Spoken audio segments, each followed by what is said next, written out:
Tunajua ya kwamba kesho ni siku ya holiday ya Jamhuri Day, na yale maneno tungependa uongelelee kesho, Mheshimiwa Rais. Kwanza tunapongeza yale kazi umefanya kwa huu mwaka kuanzia Januari mpaka sasa hivi, na tunaona kazi yako inaendelea vizuri. Kila kona ya nchi tunaona maendeleo.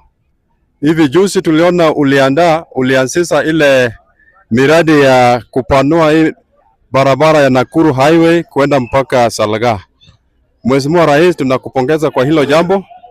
Yale mpango yote yenye umepanga ifanyike katika ili nchi yetu. Tunakuombea Mungu akulinde, na kesho unapoenda ku address the country, tunaomba usisitize hii mambo ya miradi, mipangilio kabambe, ili tuendelee kuona development kwa kila kona. Hasa kwetu kule Homa Bay, Mheshimiwa Rais, na kuomba usidi kupeleka miradi huko. Hata sisi ni wananchi pia. Katika hii uongozi wako tumeona maendeleo mingi Nyanza. Na Mheshimiwa Rais, tunakupongeza sana.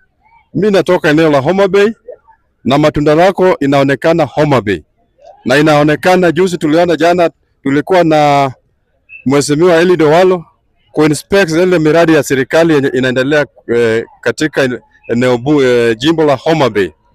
Tunakusihi uendelee kupanua hiyo kona ili maendeleo ifike kila inchi, kila sehemu ya inchi.